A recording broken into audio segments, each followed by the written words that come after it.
Okay बच्चे, तो हम लोग अभी तक 3 कॉन्सेप्ट को देख चुके हैं, 4 कॉन्सेप्ट को, है ना। टॉस, Lavoisier, Dobereiner and Newlands. Next जो अटेम्प्ट था वो अटेम्प्ट था लॉथरमेयर।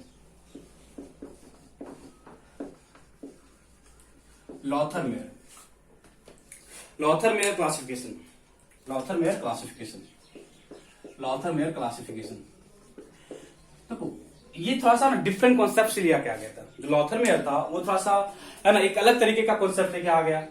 लॉथरमेयर क्या किया ना, उस समय तक जो भी एलिमेंट डिस्कवर्ड थे, लॉथरमेयर क्या किया, उस समय तक जो भी एलिमेंट डिस्कवर्ड था ना, वो क्या किया, हर एक का एटॉमिक वैल्यू निकाला, सॉरी एटॉमिक वॉल्यूम निकाला। लॉथरमेयर क्या किया, उस समय तक जो भी एलिमेंट डिस्कवर्ड था उसका एटॉमिक वॉल्यूम निकाला। वॉल्यूम निकाला ना, कैसे निकाला वॉल्यूम, वो क्या किया पता ना, डेंसिटी इक्वल टू क्या होता है, मास और वॉल्यूम। तो हर एक एलिमेंट का जो मास था उसको उसके डेंसिटी से क्या किया, डिवाइड किया, और क्या निकाला, एटॉमिक वॉल्यूम। एटॉमिक वॉल्यूम निकालने के बाद वो क्या किया, एटॉमिक वॉल्यूम और एटॉमिक मास का कर्व ड्रॉ किया। क्या किया, कर्व ड्रॉ किया। उसके बेसिस पे वो अपना कॉन्सेप्ट क्या किया, पब्लिश किया। उसके बेसिस पे क्या किया, अपना कॉन्सेप्ट पब्लिश किया। तो फर्स्ट आप यही लिखो कि लिखना Lothar Meyer calculated atomic volume of the element, Lothermeyer calculated atomic volume of the element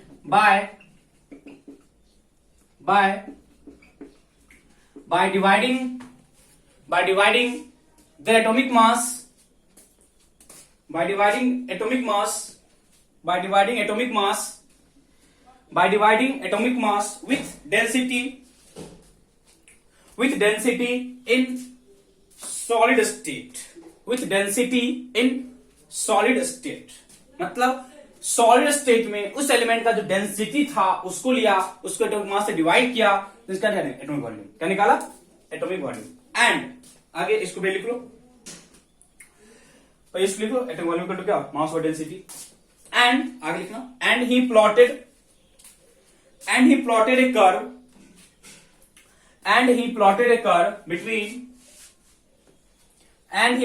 curve between atomic volume and he plotted a curve between atomic volume and he plotted a curve between atomic volume and atomic mass and gives following observation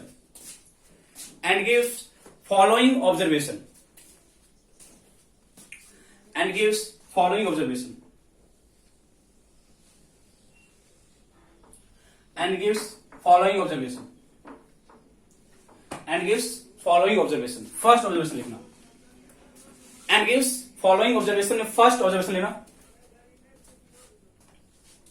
first observation कि देखना, similar elements occupy similar position. First क्या लिखेंगे, similar element occupy similar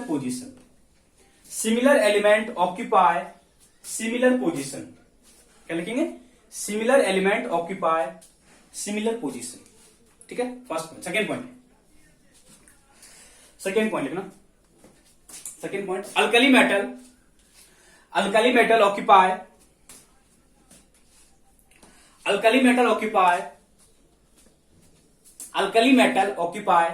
crust, CREST, alkali metal occupy crust the top, alkali metal occupy crust that is top, position of curve, alkali metal occupy crust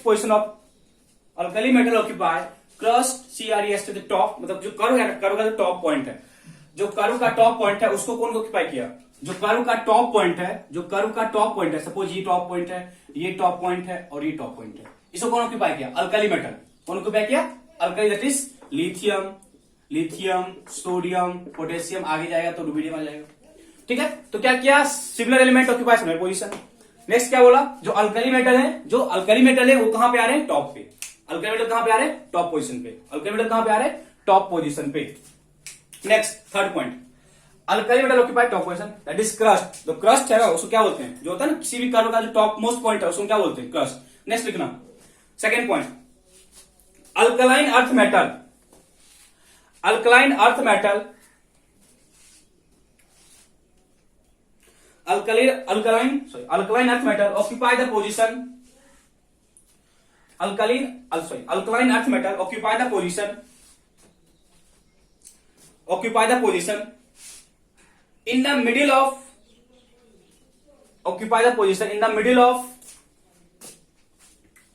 in the middle of descending portion of the curve, in the middle of descending portion, मतलब जहां पे descend क्या, जहां पे decrease करता है, middle of descending portion of the curve, middle of descending portion of the curve. देखो देखो कर्व पता ना, सपोज ये कर्व है, कर्व में ना ये जो पॉइंट है ये असेंडिंग है, तो यहाँ पे इंक्रीज कर रहा है, और ये कौन है डिसेंडिंग है, ये कौन है असेंडिंग है, और ये कौन है डिसेंडिंग है। जो अल्कलाइन अर्थ मेटल है, जो अल्कलाइन अर्थ मेटल है वो कर्व के डिसेंडिंग के पोजीशन पे, देखो यहाँ पे कर्व क्या है, डिसेंडिंग है, यहाँ पे कर्व क्या है, डिसेंडिंग है, यहाँ पे कर्व असेंडिंग है, बट यहाँ पे कर्व क्या है, डिसेंडिंग है, यहाँ पे कर्व क्या है, असेंडिंग है, और यहाँ पे कर्व क्या है, डिसेंडिंग है। तो जो डिसेंडिंग पोजीशन है वहां पे कौन आ गया, alkaline earth metal, that is beryllium, magnesium, calcium, that is beryllium, calcium and magnesium, sorry calcium, magnesium और बेरिलियम। कहां पे आगे, जो कर्व है, कर्व के डिसेंडिंग वाले पोर्शन पे, कर्व के डिसेंडिंग पोर्शन पे, कर्व के डिसेंडिंग पोर्शन पे, ठीक है। नेक्स्ट लिखो थर्ड, नेक्स्ट वन लिखना,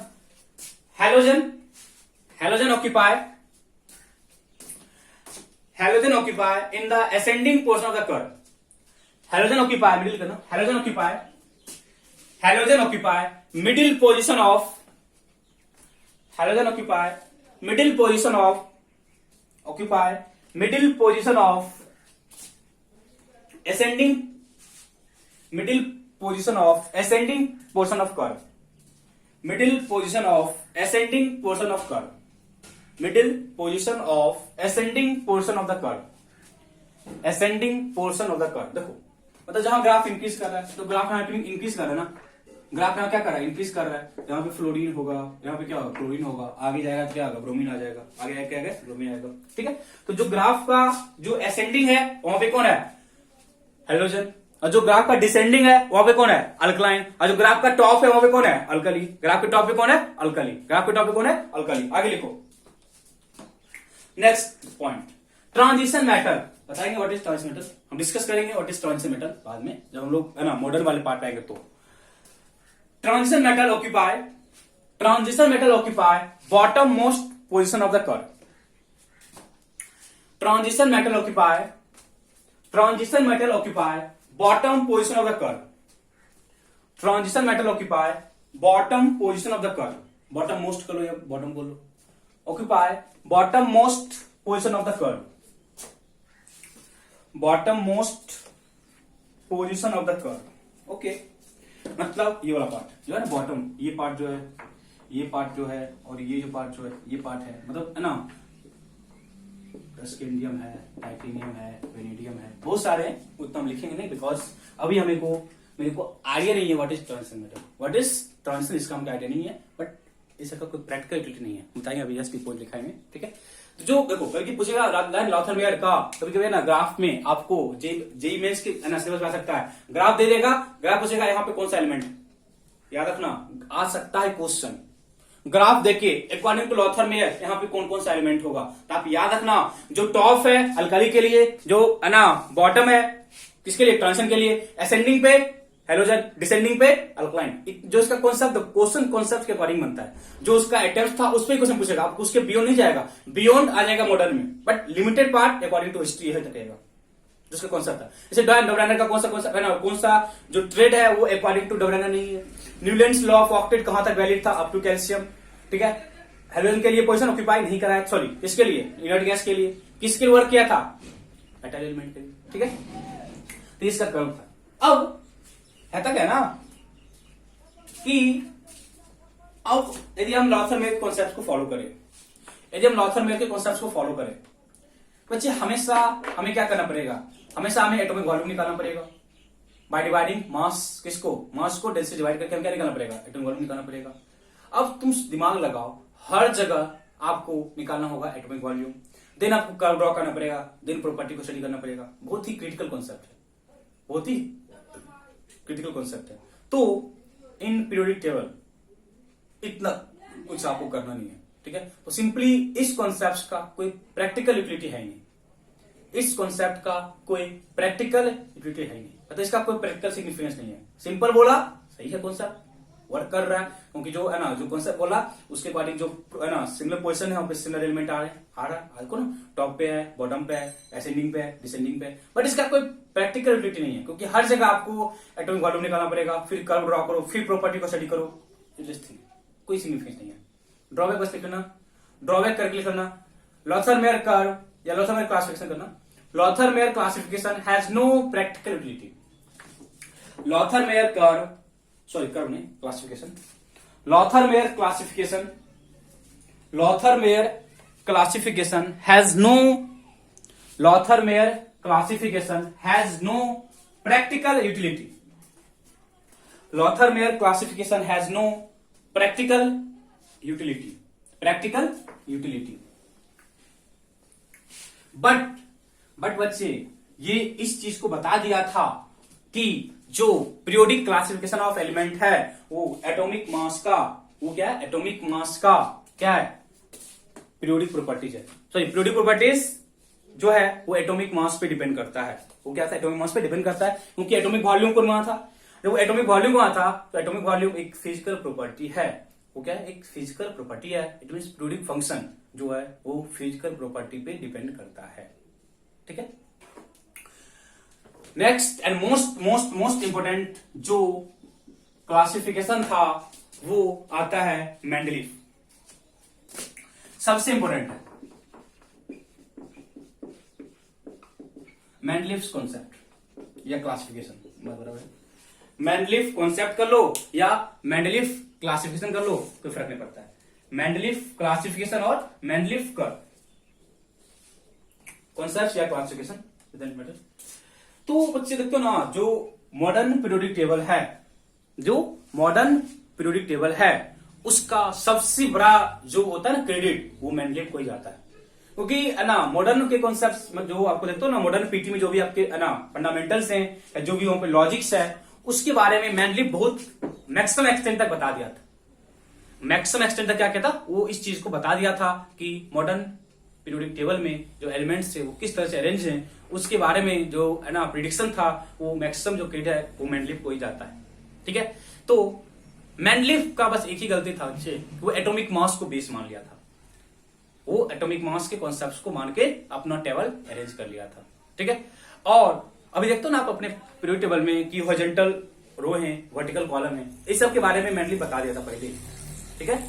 तो सिस्टमैटिक स्टडी मेंडलीफ क्या था, अभी तक जो था क्या था, रैंडम था कि एटॉमिक मास को हम ऐसे अरेंज किए, ऐसे किए, कोई इसका है ना टेबुलर फॉर्म नहीं था।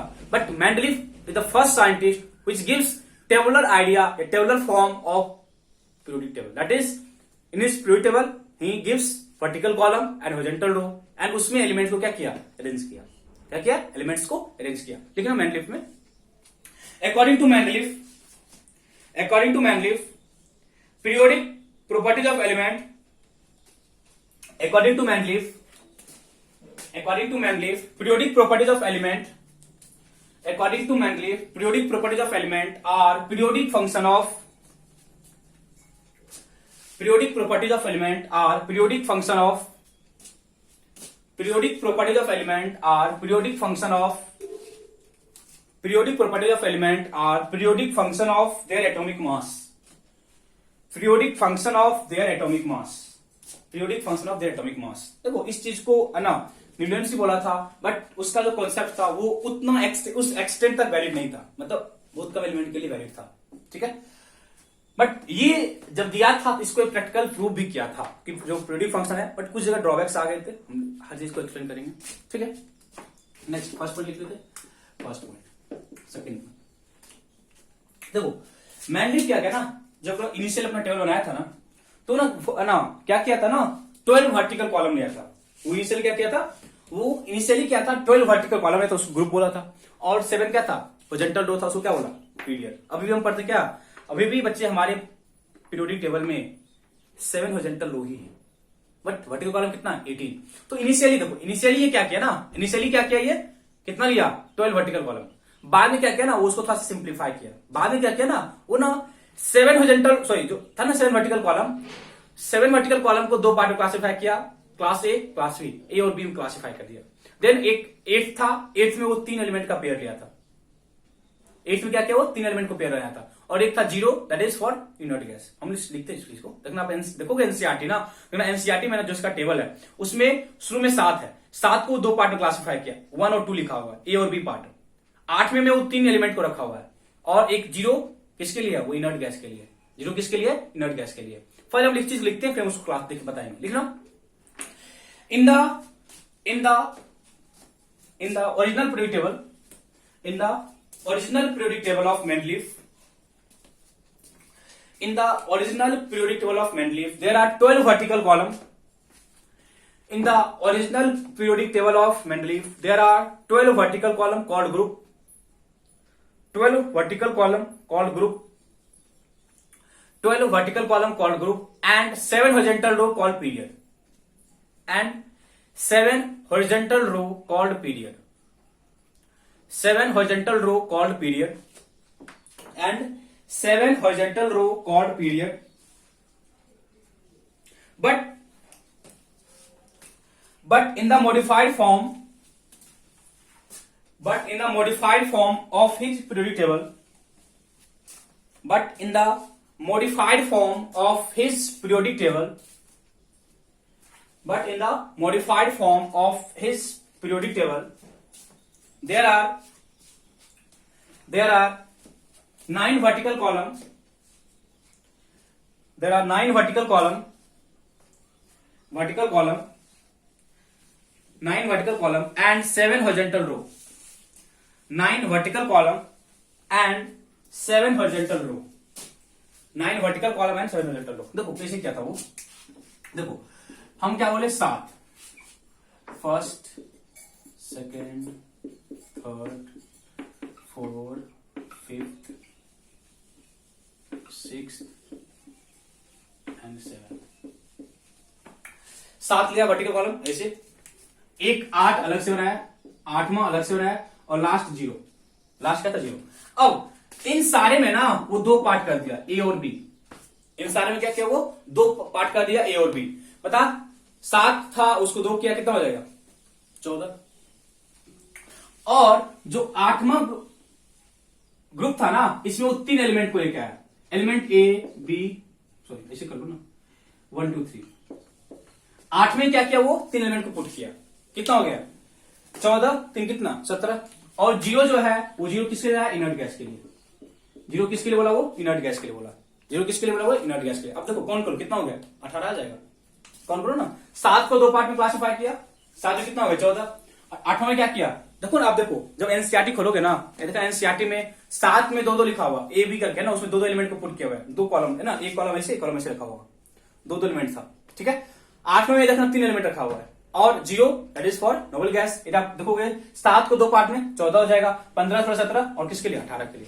अभी देखोगे बच्चे मॉडर्न पीरियोडिक टेबल में भी ना 18 वर्टिकल कॉलम है, और 7 क्या है, हॉरिजॉन्टल रो है। 7 क्या है, हॉरिजॉन्टल रो। इट मींस जो मेन क्रेडिट है आपको इसका पीरियोडिक टेबल का, जो मेन क्रेडिट है वो आपको मेंडलीव को ही जाता है। किसको जाता है, मेंडलीव को ही जाता है, ठीक है। कोई डाउट यहां तक, यहां तक किसी डाउट है, इसको लिख लेना इस फॉर्म में, इस फॉर्म में इसको लिख लो, ठीक है, लिख ले। अब देखो हम पहले इसके है ना मेरिट्स को पढ़ेंगे, जैसे डिमेरिट्स को देखेंगे। मेरिट्स में तो क्या क्या ये कॉन्सेप्ट बोला था, उसको कैसे अरेंज किया था, उस चीज को देखते हैं। Merits of Mendeleev periodic table, merits of Mendeleev periodic table. First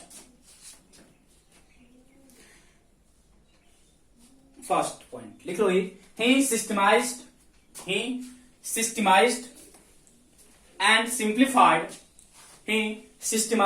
simplified the study of periodic table. He systematized and simplified the study of element का ना. He systematized and simplified. He systematized and simplified the study of discovered element. Systematized and simplified the study of discovered element. The study of discovered element. मतलब एक proper systematic way से जो study करना था वो हमें मैंडलीव के through ही पता चला. मैंडलीव के थ्रू ही पता चला. ठीक है. अब देखो फर्स्ट सेकेंड. देखो सेकेंड क्या था ना, जैसे देखो न्यूलैंड्स क्या था. न्यूलैंड्स नोबेल गैस के बारे में कुछ नहीं बताया था. न्यूलैंड्स नोबेल गैस के बारे में कुछ नहीं बताया था. बट मैंडलीव क्या था ना, मैंडलीव बहुत दूरदर्शी था. वो ये सोचा ना कि फ्यूचर में एलिमेंट डिस्कवर्ड होगा.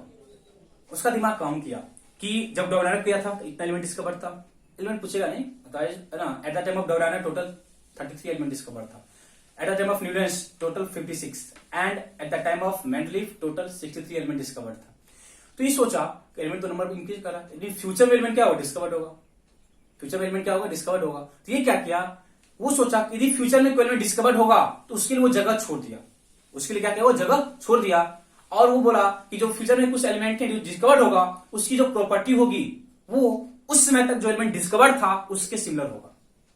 क्या बोले, फ्यूचर में जो एलिमेंट डिस्कवर्ड होगा उसकी जो प्रॉपर्टी होगी वो उस समय तक जो एलिमेंट डिस्कवर्ड था उसके प्रॉपर्टी से मैच कर रहा होगा. उसके प्रॉपर्टी से मैच कर रहा होगा. वो इस चीज के बारे में पहले बता दिया था. वो इस चीज के बारे में पहले ही बता दिया था. कौन, मैंडलीव. ठीक है. कैसे, देखो लिखना सम, लिखना मैंडलीव करना. Mendeleev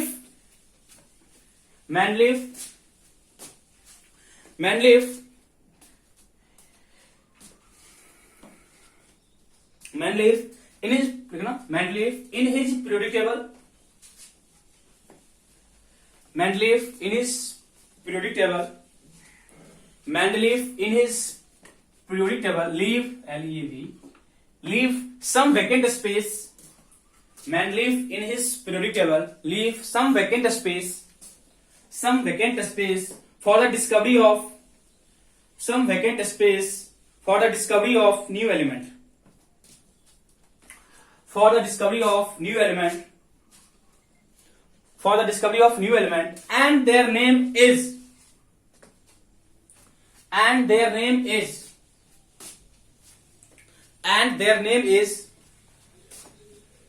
given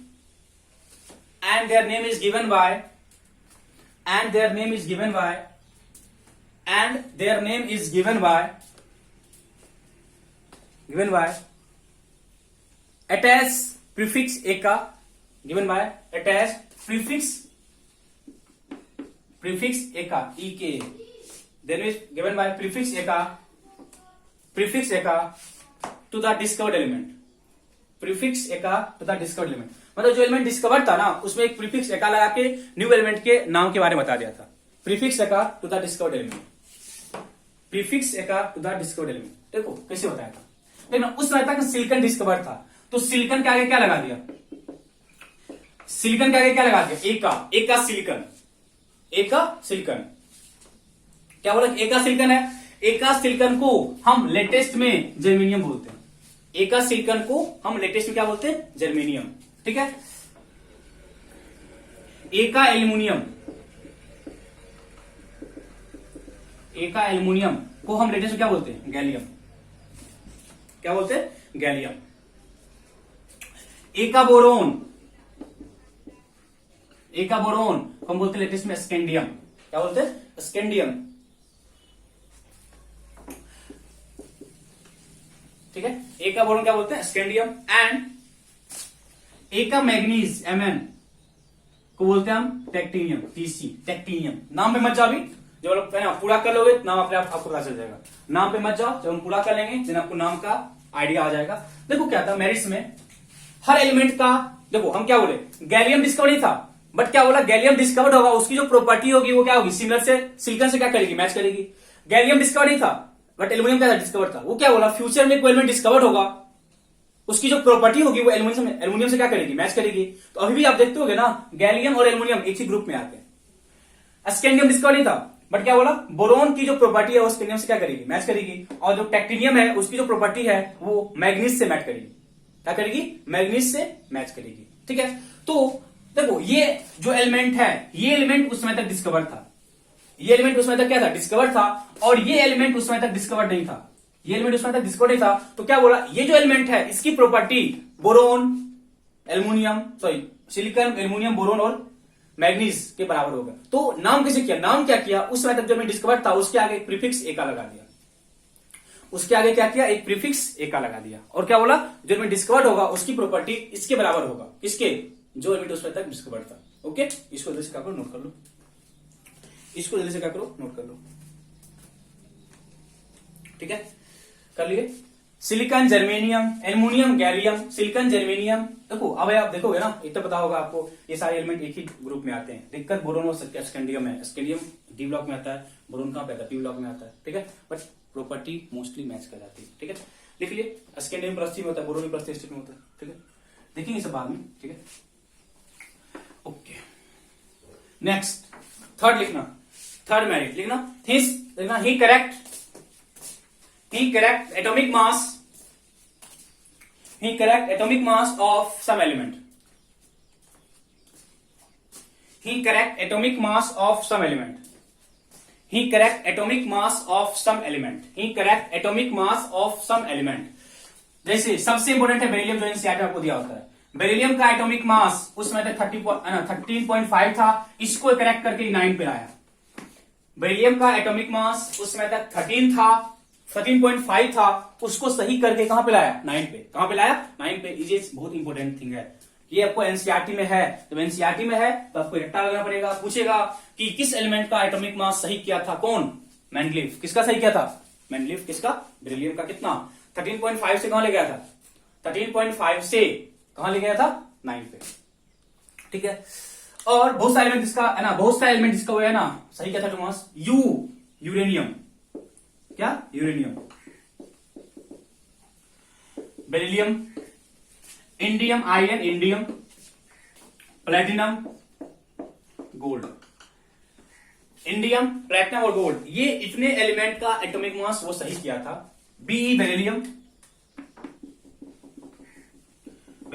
iron, indium, platinum और एयू क्या हो गया, गोल्ड। ये बहुत ही इंपॉर्टेंट क्वेश्चन है, जहां से आपको जेई वगैरह में क्वेश्चन डेफिनेटली आ सकता है कि out of this which atomic है ना, out of this which element atomic mass of which element is corrected bye Mendeleev. किस एलिमेंट का जो एटॉमिक मास था वो मेंडलीफ के द्वारा सही किया गया था। बेरिलियम है आपको, इसके अलावा यूरेनियम, बेरिलियम, इंडियम, प्लेटिनम और गोल्ड। देखो प्लेटिनम गोल्ड याद आएगा, है बेरिलियम याद आएगा, यूरेनियम और इंडियम एक एक्स्ट्रा आपको आ गया है ना, यूरेनियम एंड इंडियम एक एक्स्ट्रा। देखो ये सब कुछ 3-4 बार करते करते ना आपको प्रैक्टिस हो जाएगा, 3-4 बार करते करते आपको प्रैक्टिस हो जाएगा। तो इन चीजों को आप याद रखना, यहां से डेफिनेटली क्वेश्चन आएगा, यहां से आपको डेफिनेटली क्वेश्चन आएगा। और जो हम पीछे किए थे वहां से क्वेश्चन आ सकता है, मतलब किसके जगह पे कौन सा एलिमेंट आया था, silicon, germanium, aluminium, gallium, boron, scandium, manganese, technetium. तो यहां से क्वेश्चन आपको, मेंडलीफ से क्वेश्चन आपको आता है डेफिनेटली, इसलिए हम हिस्ट्री वाला पार्ट करा रहे हैं। मेंडलीफ से क्वेश्चन आपको डेफिनेटली आएगा, इसलिए हम हिस्ट्री वाला पार्ट करा रहे हैं। एक बार अच्छे तरीके से नोट बना रहेगा, जो जहां से बोले क्वेश्चन आने की चांसेस है उस वाले पार्ट को अच्छे से कर लेना, जहां से क्वेश्चन के आने के चांसेस है उस वाले पार्ट को जरूर से कर लेना। ठीक है, ये पार्ट और प्रीवियस पार्ट से क्वेश्चन डेफिनेटली आएगा, मतलब डेफिनेटली क्वेश्चन बनेगा, यहां से बन सकता है। हमें क्या देखो पीरियोडिक से क्या क्वेश्चन बनेगा, बनना देखो 25 क्वेश्चन होता है जेईई मेंस में, तो आप क्या प्रोबेबिलिटी है क्वेश्चन कहां से आने के चांसेस है, या आप इतना डिसाइड नहीं कर सकते, बट करना हर चीज को है। ओके, तो यहां से चांसेस हैं, हम बोल सकते चांसेस हैं। इन पे ज्यादा जब भी आप स्टडी करोगे ना, जब भी आप रिवीजन करोगे, इन चीजों को एक बार अच्छे से रिवाइज करना, बस हम ये बोलने की कोशिश कर रहे हैं। ओके, ये था मेरे पास मेरिट्स, ये था मेरे पास merit. Next demerit, demerits. First demerits. Position of hydrogen was not. Position of hydrogen was not fixed. Position of hydrogen was not fixed. Position of hydrogen was not fixed. देखो hydrogen देखोगे ना, वो alkyl metal के साथ रखा हुआ है, पता है अल्काइल मेटल इलेक्ट्रॉन का लॉस करता है, हाइड्रोजन नॉन मेटल है, अल्कली मेटल क्या है, मेटल है। बहुत सारे ड्रॉबैक्स हैं, और ये जो ड्रॉबैक है वो मॉडर्न पीरियोडिक टेबल में भी है। ये जो ड्रॉबैक है बच्चे मॉडर्न पीरियोडिक टेबल में भी है, किसका, फॉर हाइड्रोजन। मतलब मेंडलीव भी हाइड्रोजन के पोजीशन को क्लास है ना फिक्स नहीं कहता। देखो हाइड्रोजन है, लिथियम होता है, बेरिलियम है, मैग्नीशियम लिथियम है, सोडियम है, पोटेशियम है, तो ये सारे क्या है, मेटल है। हाइड्रोजन क्या है, नॉन मेटल है। ये लॉस करता है, ये लॉस और गेन दोनों करता है, ठीक है। बहुत सारे है ना डिमेरिट्स हैं, ठीक है। बहुत सारी प्रॉपर्टी क्या होते हैं, अलग है, किसका, अल्कली मेटल और हाइड्रोजन का। कुछ सिमिलर भी है, जब देखेंगे एस ब्लॉक जब पढ़ते हैं ना, सॉरी एक चैप्टर ही हम लोग को हाइड्रोजन पढ़ना, जहां पढ़ेंगे हम लोग हाइड्रोजन चैप्टर, वहां पे सब चीजों को करना पड़ता है कि हाइड्रोजन की कौन सी प्रॉपर्टी अल्कली मेटल से सिमिलर होती है, कौन सी डिफरेंट है, ठीक है। तो जो हाइड्रोजन था उसका जो पोजीशन था वो फिक्स नहीं किया गया था, ओके। फर्स्ट, सेकंड लिखो, no separate position was given for isotope. No separate position was given for isotope. No separate position was given for isotope. No separate position was given for isotope. Isotope का question given नहीं किया। अब देखो isotope क्या होता है ना, इनका की एटॉमिक मास क्या हो, सेम मास में क्या हो, डिफरेंट। देखो कार्बन कार्बन कार्बन कितना है, 6 और कितना 6, 12 13 और कितना 14। इधर एटॉमिक मास के अकॉर्डिंग चले तो कार्बन को 3 अलग अलग पोजीशन पे मेंशन करना पड़ेगा। जब एटॉमिक मास के अकॉर्डिंग चले तो कार्बन को हमको 3 पोजीशन देना पड़ेगा, जो कि मेंडलीव नहीं किया था, वो कार्बन को एक ही जगह रखा था। यदि एटॉमिक मास के अकॉर्डिंग चले, जब एटॉमिक मास के अकॉर्डिंग चले तो हम कार्बन को 3 अलग अलग जगह रखना पड़ेगा, जो कि पॉसिबल तो नहीं है। वो क्या किया, अपने पीरियोडिक टेबल में सिर्फ और सिर्फ एक एलिमेंट को रखा था, कार्बन को। वो कार्बन 12 13 14 के बारे में कुछ मेंशन नहीं किया था। इट मीन जो था आइसोटोप का जो डिस्कवरी था ना, जो आइसोटोप का डिस्कवरी था वो मेंडलीव के सबसे बड़ा सरदर्द बन गया था। Isotope same atomic number, different mass number. यदि मास नंबर डिफरेंट है तो इसको अलग अलग पोजीशन मिलना चाहिए था, जो कि मेंडलीव नहीं दिया था, ठीक है। No separate position was given for isotope, okay.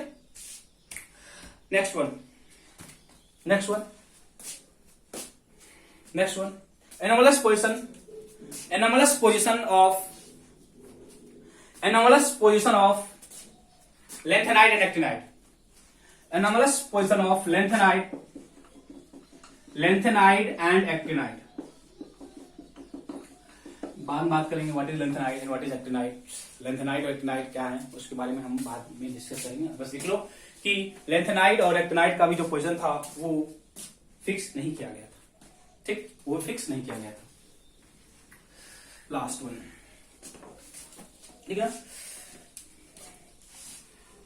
तो incorrect, last point, incorrect position of some element, incorrect position of some element, incorrect position of some element in terms of atomic mass. Incorrect position of some element, incorrect position of some element in terms of atomic mass, in terms of atomic mass. देखो Mendeleev का ना सबसे बड़ा drawback यहीं पे आता है।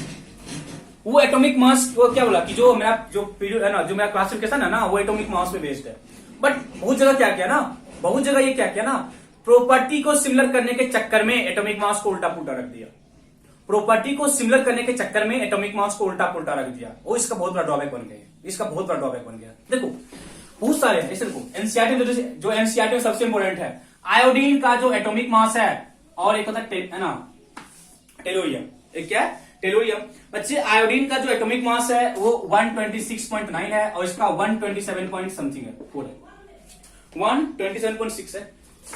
देखो आयोडीन का जो एटॉमिक मास है वो 126 है और टेलोरियम का 127 है। तो टेलोरियम क्या था, आयोडीन के बाद आता, क्या था, आयोडीन के बाद आता। बट जो टेलोरियम है वो उससे पहले आता है। देखना ये 7th में, ये 7th में और ये 6th में। देखना जो उसका एनसीईआरटी में टेबल दिया हुआ ना, ये 7th ग्रुप में और ये 6th ग्रुप में, अकॉर्डिंग टू मेंडलीव। हम मेंडलीव की बात कर रहे हैं 6 में। इट मींस ये इसका एनोमलस पेयर है, ये इसका एनोमलस पेयर है बिकॉज टेलोरियम का मास क्या है, ज्यादा है, तो ये आयोडीन के बाद आता। But because of similar property, iodine की प्रॉपर्टी क्लोरीन और फ्लोरीन से मैच कर रही थी, इसलिए इसको क्या किया, उस वाले टेबल में रख दिया, कहां पे, 7th ग्रुप में। बट टेलोरियम क्या है, इसका जो मास है वो इससे क्या है, ज्यादा है, इसके बाद आता ना, बाद आता, क्योंकि इसका कॉन्सेप्ट क्या था, इंक्रीजिंग एटॉमिक मास। बाद में आता बट पहले आ गए, आना चाहिए था बाद में, बट आगे कहां गया, पहले। आ कहां गया, पहले, तो ड्रॉबैक बन गया। तो इसका क्या हो गया, ये इसका ड्रॉबैक बन गया, ठीक है। आर्गन और पोटेशियम, आर्गन और पोटेशियम। आर्गन का जो एटॉमिक मास है 40 और 39, ये भी एनोमलस पेयर है, ये भी एनोमलस पेयर है। तो पोटेशियम को पहले आना चाहिए था, आर्गन को बाद में आना चाहिए था, बट आर्गन क्या है पहले है और पोटेशियम क्या होता है पता है ना, आर्गन क्या है पहले, देन क्या आता है पोटेशियम। ये भी क्या इसका एनोमलस पेयर ही है, ये भी क्या इसका एनोमलस पेयर ही है। और कोबाल्ट और निकल, कोबाल्ट और निकेल ये भी क्या है एनोमलस पेयर है। इसका जो एटॉमिक मास है वो 58.9 है, इसका जो 58.6 है, नहीं ले सकते, बट निकेल को पहले आना चाहिए था, कोबाल्ट बाद में आता, बट कोबाल्ट पहले है, निकेल क्या है बाद में। क्यों? प्रॉपर्टी को सिमिलर के चक्कर में, प्रॉपर्टी को सिमिलर करने के चक्कर में वो क्या किया, कोबाल्ट को निकेल कहां ले आया पहले, निकेल कहां गया बाद में। देखो आप एनसीईआरटी में बस आई थिंक इसके बारे में मेंशन किया है, बट यदि उसकी पीरियोडिक टेबल को डिटेल से स्टडी करोगे ना तो ये सारे ड्रॉबैक्स आपको मिलेंगे। मतलब इनकरेक्ट जो एटॉमिक मास के बेसिस पे अरेंज किया था, उसके बेसिस पे इन सारे एलिमेंट्स का जो पोजीशन था वो एनोमलस था। वो क्या था, एनोमलस था। ऐसा इसलिए आ गया था क्योंकि वो प्रॉपर्टी को सिमिलर करने के चक्कर में एटॉमिक मास को उल्टा पुल्टा रख दिया, और जो उसका कॉन्सेप्ट था उसी को वो फॉलो नहीं किया था, जो उसका कॉन्सेप्ट था वो उसी को फॉलो नहीं किया था। ओके, तो ये यहां से क्वेश्चन बन सकता है कि इनमें से कौन सा एनोमलस पेयर है, किसके लिए, फॉर मेंडलीफ, कौन सा, फॉर मेंडलीफ। ये तीन कम से कम याद रखना, यहां से क्वेश्चन बनता है। इस तीन से वो है तो वो सारे, बट यहां तीन से आपको क्वेश्चन बनेगा, यहां से आपको क्वेश्चन बनता है, ठीक है, यहां से आपको क्वेश्चन बनेगा, ठीक है। तो ये इसके ड्रॉबैक्स थे, मेरिट्स देखे हम, ड्रॉबैक्स देखे, क्या कॉन्सेप्ट था, ठीक है। तो ये 4, 5, 6 जो भी था ये डिस्कवरी था, अर्लियर अटेम्प्ट था, Proust, Lavoisier, Dobereiner, Newlands, Lothar Meyer and Mendeleev, 6 था। इसमें से आपको मोस्ट इंपोर्टेंट है Dobereiner, Newlands and Mendeleev, Dobereiner, Newlands and Mendeleev, ये 3 आपको इंपोर्टेंट है। जो हम पार्ट किए मोर देन सफिशिएंट है, बट यदि आपके पास टाइम है तो इन सारे को एक बार आप जरूर अपने एनसीईआरटी से गो थ्रू देना, बिकॉज यहां से आपको एनसीईआरटी के बाहर क्वेश्चन नहीं बनेंगे, यहां से एनसीईआरटी से बाहर क्वेश्चन नहीं बने। हिस्ट्री था, एक क्लास बेस था, सफिशिएंट था। हम लोग अब मूव कर जाएंगे to modern and learning trick of periodic table. Learning trick को देखते हुए हम लोग है ना प्रोसीड करेंगे कहां पे, मेन पार्ट, दैट इज कौन कौन से हम टर्म यूज करते हैं पीरियोडिक टेबल में, ब्लॉक्स क्या है, पीरियड्स कैसे फाइंड करते हैं, सब चीजों को देखते हुए हम आगे प्रोसीड करेंगे। हिस्ट्री वाला पार्ट है, एक बार अच्छे तरीके से नोट तैयार कर लो, मोर देन सफिशिएंट है। एनसीईआरटी जरूर कर लेना, जो हम पार्ट किए रखना एग्जैक्ट एनसीईआरटी का ही पॉइंट टू पॉइंट था, एनसीईआरटी के बाहर एक सिंगल पॉइंट आपको नहीं कराया, ठीक है, टू द पॉइंट एनसीईआरटी का ही है, ठीक है। तो अच्छे से इसको स्टडी करो। हम अब जो मेन चैप्टर है मॉडर्न इसका पीरियोडिक का, that is modern periodic table, वहां से स्टार्ट करेंगे नेक्स्ट क्लास में। Okay, thank you, bye bye.